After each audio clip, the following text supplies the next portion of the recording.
कर्मण्येवाधिकारस्ते मा फलेषु कदाचन मा कर्मफलहेतुर्भो मा ते सङ्गोऽस्त्वविकर्मणि।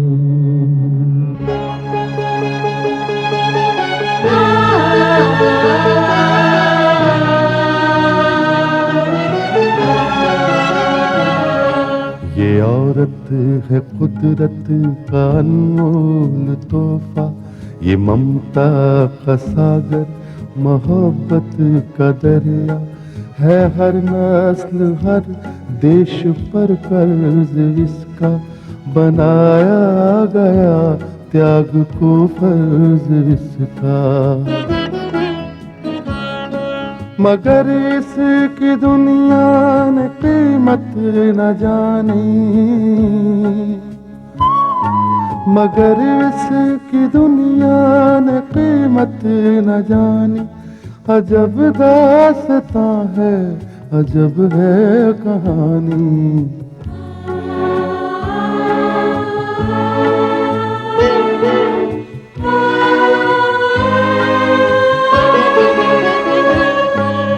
सनोबर, आप एक बहुत बड़े इम्तिहान से गुजर कर आई हैं। ये भी एक इम्तिहान ही है। हाँ सबा, हो सकता है, मगर उस इम्तिहान में अब्बास मेरे साथ थे और इस इम्तिहान में मैं अकेली हूँ। अगर उस खत की एक भी बात सच हुई ना सबा, तो मेरे और अब्बास का मुकद्दस सिर्फ बर्बादी है और कुछ नहीं।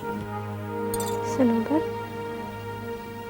मैं उम्र में छोटी हूँ तुमसे, मगर ये बात यकीन के साथ कह सकती हूँ, ये घड़ी आजमाइश की है। अपने आप को संभालिए, कोई गलत कदम, कोई गलत फैसला मत कीजिए जिससे आप भटक जाएं, अपनी मंजिल खो दें। औरत के लिए सबसे बड़ी चीज़ है उसका हौसला, सब्र, हिम्मत। खत की सच्चाई के बारे में मैं नहीं जानती, लेकिन इतना यकीन के साथ कह सकती हूँ कि औरत अगर साबित कदम रहे तो बड़े बड़े तूफानों का रुख मोड़ सकती है। अब तो आपकी ज़िंदगी का एक ही मकसद है, अब्बास भाई की वापसी, और अब्बास भाई को वापस सिर्फ आप ला सकती हैं, सिर्फ आप।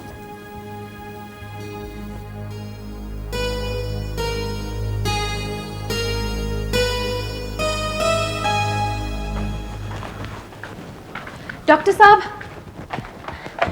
ईसा भाई की तबीयत कैसी है?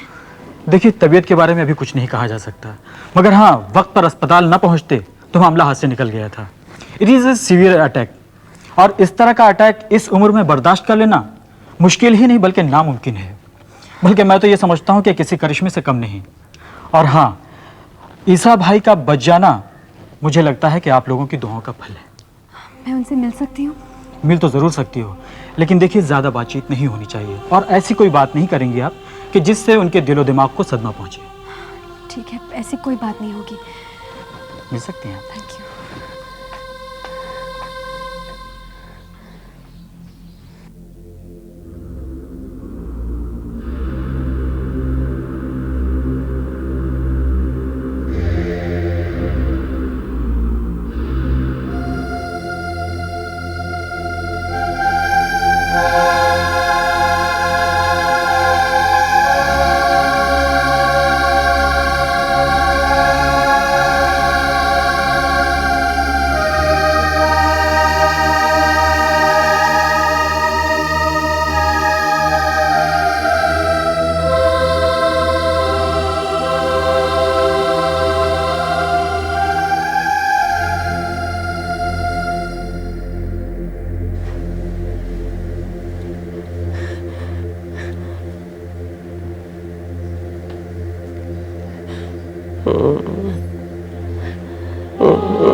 कैसे आप? मेरी छोड़ बेटी, अब्बास मियां का कुछ पता चला? समझ लीजिए पता चल ही गया है। समझ लीजिए इसे क्या मतलब है तेरा बेटी। पुलिस को काफी जानकारी मिल गई है। एक बात तय है कि अब्बास भाई जहां भी है महफूज है। कहाँ है वो?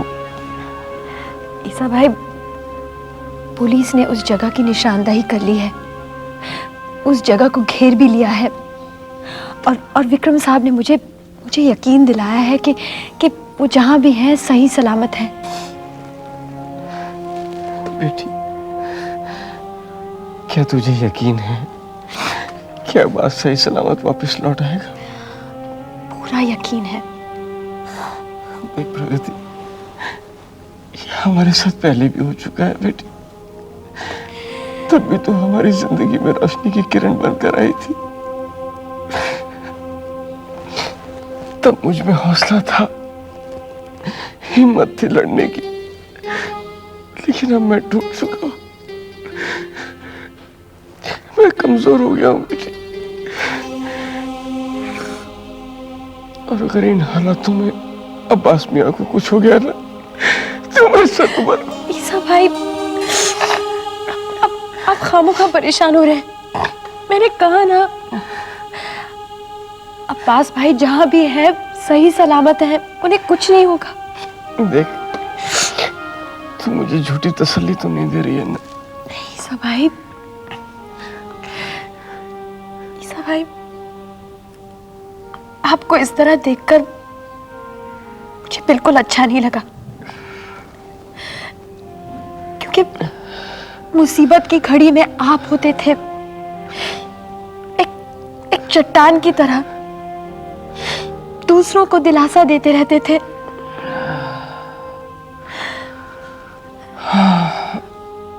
हाँ बेटी, लेकिन हालात बदल जाते हैं तो इंसान भी बदल जाता है बेटी। गलत, बिल्कुल गलत। कमजोर इंसान ही हालात के साथ बदल जाते हैं। आप तो उन लोगों में से हैं जो हालात बदल सकते हैं। ईसा भाई, एक बार आप मुस्कुरा दीजिए, देखिए हालात कैसे बदल जाएंगे। पगली, अरे मेरे मुस्कुराने से क्या हालात बदल जाएंगे बेटी? हालात बदल सकते हैं, वक्त भी बदल सकता है। गम के बादल छट जाएंगे और एक बार फिर खुशी की बहार आएगी। अगर मेरे मुस्कुराने से खुशियां लौट आती तो ले मैं मुस्कुरा देता हूं।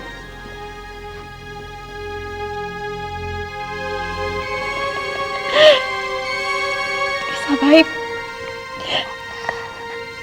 आपकी मुस्कुराहट में वो करिश्मा है जो अंधेरों को उजाले में बदल सकता है।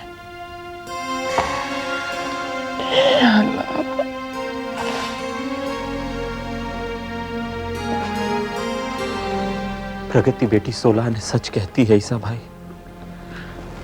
आपकी मुस्कुराहट से चारों तरफ रोशनी हो जाती है। मुस्कुराते रहिए ईसा भाई। मूसा, जी ईसा भाई। मूसा, सब ठीक तो है ना? ठीक? ईसा भाई सब बिल्कुल ठीक है। आपने सुना नहीं प्रगति बेटी ने क्या कहा? अब्बास भाई जल्द ही घर वापस आ जाएंगे। हाँ ईसा भाई। तेरे मुंह में घी शक्कर, अल्लाह तेरी जुबान मुबारक करे। आमीन।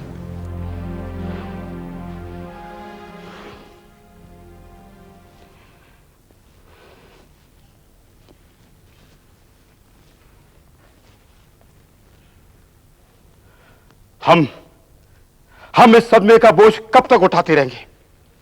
कब तक? हम जानते हैं कि यह सारा कसूर हमारी औलाद का है। इधर सारे लोग परेशान हैं। ईसा भाई की हालत देखी नहीं जाती। प्रगति भी अलग से परेशान है। अरे उसने तो मुरब्बत में पैसे भी वापस ले लिए। पुलिस भी इसे अगवा का केस समझकर अब्बास को रात दिन तलाश कर रही है।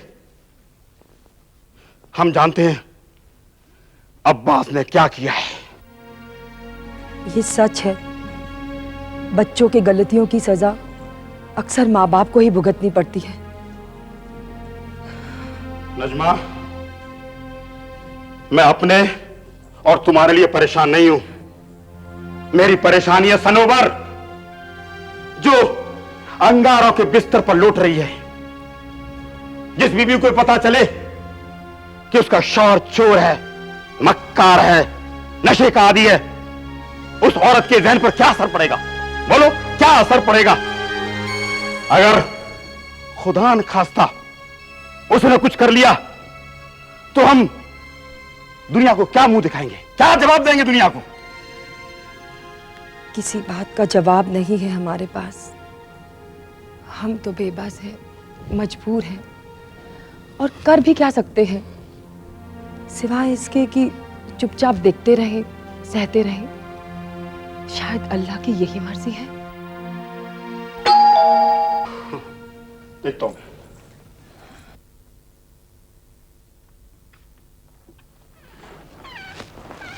सलाम वालेकुम। वालेकुम सलाम। आओ फरीदा, आओ आओ। फरीदा,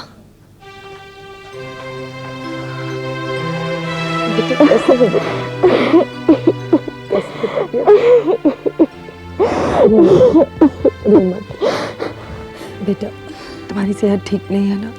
मैं ठीक हूँ। हाँ नजमा चाची, अल्लाह की जात से हम मायूस नहीं हैं। इसका इलाज चल रहा है और डॉक्टर साहब का यह कहना है कि दवाई के जरिए इसकी बीमारी ठीक हो सकती है। शुक्र है अल्लाह का। अब्बास भाई का कुछ पता चला? दरअसल जो हुआ, हमें उसकी उम्मीद नहीं थी। ये सदमा हमको पहली बार नहीं पहुंचा है बेटे। अब्बास इससे पहले भी एक बार अपने रास्ते से भटक चुका है। मुझे इस बात का गम नहीं है। मुझे तो गम है सिर्फ सनोबर का, सिर्फ सनोबर का। सनोबर कहाँ है? वो अंदर है बेटा। मैं उससे मिल सकती हूँ? हाँ, जाओ बेटा।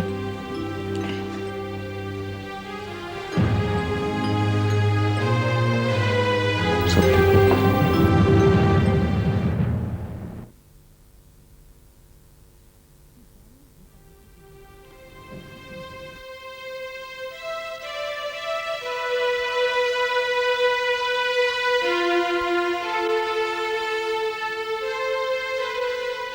फरीदा, तू यहाँ? हाँ सनोबर, मुझे बुलवा लिया होता। अब्बास मियाँ के बारे में सुना तो रहा नहीं गया मुझसे। मिलने चली आई। मगर तुझे आराम करना चाहिए। तेरी भी तो तबीयत ठीक नहीं है ना? ये मेरे गुनाहों की सजा है। ये सजा तो मुझे भुगतनी ही है।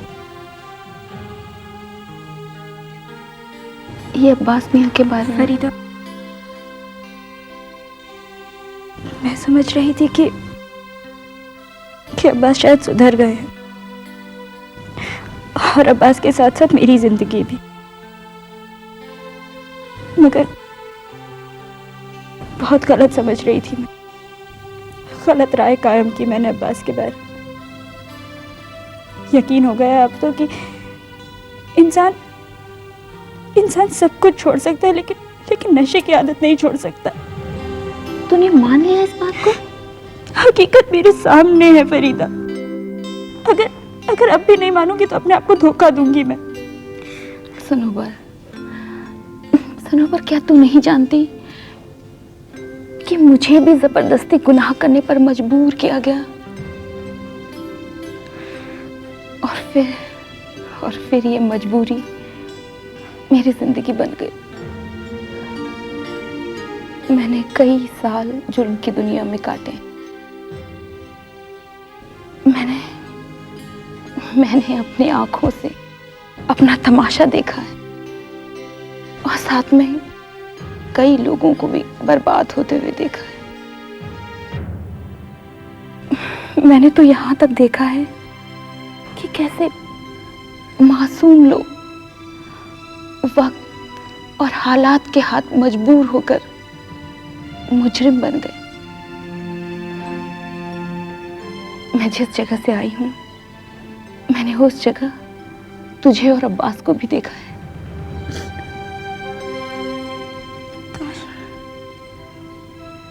काश अब्बास मेरी जिंदगी में ना आए होते। वो क्या होना था और क्या नहीं, ये ना अब तो तेरे इख्तियार में है ना अब्बास के। बस इस वक्त सबसे जरूरी तेरे लिए है हिम्मत और हौसले से काम करना। हाँ। एक बात बता, तू अगर मेरी जगह होती तो क्या करती? फरीदा और स्नोबर में बड़ा फर्क है। मैंने देखा है तुझे, मैंने देखा है तुझे आश्रम में अब्बास के लिए दिन रात तड़पते हुए। तेरी जगह कोई दूसरी होती तो कब की मर जाती, मगर तू तब भी नहीं हारी थी। तूने आग का दरिया पार किया है। सनोबर, सनोबर, अगर अब्बास की जिंदगी बची है तो सिर्फ तेरे वजह से। मैं समझ सकती हूँ तो अब्बास से कितना प्यार करती है। फरीदा, इसी प्यार ने बर्बाद कर दिया मुझे। नहीं सनोबर, नहीं। तेरा प्यार सच्चाई है और सच्चाई को कोई बर्बाद नहीं कर सकता। बस एक बात कहना चाहती हूँ तुझसे कि जब तू नम्रता की कैद में बीमार अब्बास के साथ रहकर भी गलत रास्ते पर नहीं गई, तो अब तो तू किसी की कैद में नहीं है, आजाद है तू। मेरा दिल कहता है अब्बास किसी मुसीबत में है और तुझे उसे इस मुसीबत से निकालना है। तू औरत है, अब्बास तेरा सुहाग है, तू प्यार है उसका। देख सनोबर, तू एक बार अपने माजी के गहराइयों में जाकर जरा गौर से देख कि कहीं गुजरे दिनों के साए तेरा पीछा तो नहीं कर रहे। और ये सब हो सकता है सब्र, हिम्मत और हौसले से।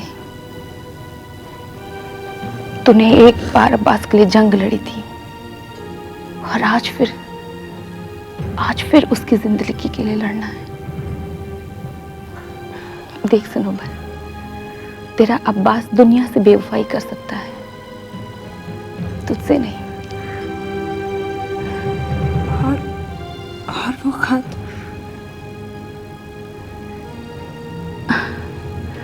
अपने सीने पे हाथ रख के कह, क्या तूने यकीन कर लिया उस खत की सच्चाई पर? इस सवाल का जवाब शायद तभी मिलेगा जब ये पता चल जाएगा कि अब्बास है कहाँ। यही तो तुझे पता लगाना है कि अब्बास कहाँ है। तुझे ढूंढना है उसे।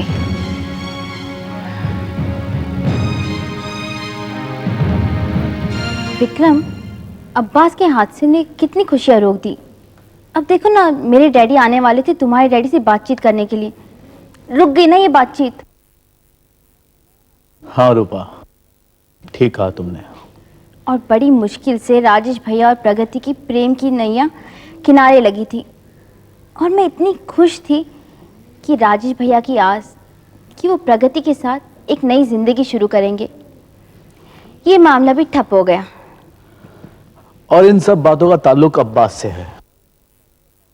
रूपा, हमने इलाके के सारे अस्पतालों को छान लिया मगर हमें अब्बास नहीं मिला। इससे एक्सीडेंट वाली बात तो खत्म, अब रह जाती है किडनैप वाली बात। तो अब्बास के पास 20 लाख रुपया कैश था। अगर उसका किडनैप होता है तो किडनैप करने वाले को 20 लाख रुपए मिल जाते हैं, मगर वो किडनैप करने वाला 20 लाख रुपयों के लिए सिर्फ एक बार फोन करता है, दोबारा उसका फोन नहीं आता। इससे किडनैप करने वाली बात भी गड़बड़ है। रूपा, हमें इस केस में डिफरेंट एंगल से सोचना होगा। मुझे लगता है कि शायद अब्बास का कोई पुराना दुश्मन होगा जो अब उसे रास्ते से हटाना चाहता है। अगर ऐसा होता तो हमें अब्बास की लाश नहीं रूपा, मैं इस पहलू पर भी गौर कर चुका हूं। मैंने उसके सभी पुराने जान पहचान वालों के बारे में जानकारी हासिल की है, मगर अब्बास का कोई भी दोस्त ऐसा नहीं है जिसके दिल में अब्बास के लिए कोई दुश्मनी हो। हाँ, मगर एक पॉसिबिलिटी है। वो क्या है? रूपा, वो बात अंधेरे में तीर चलाने के बराबर है।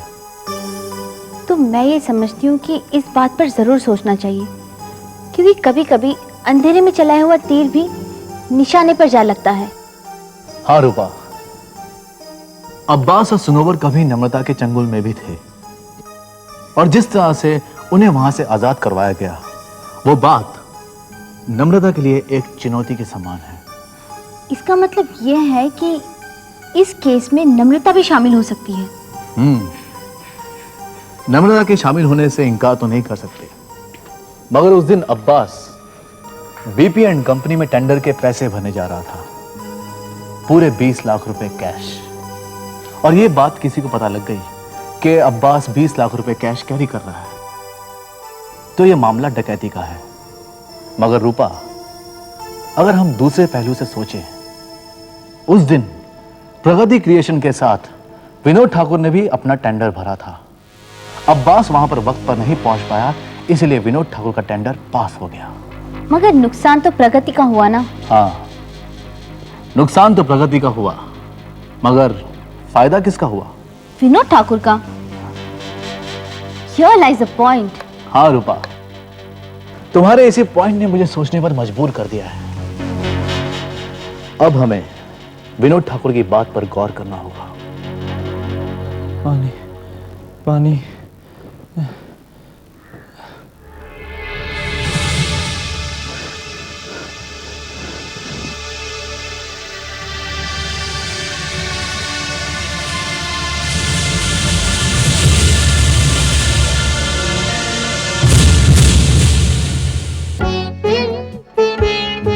है दुनिया में इंसाफ की ये निशानी, अजब दास्तां है, अजब है कहानी।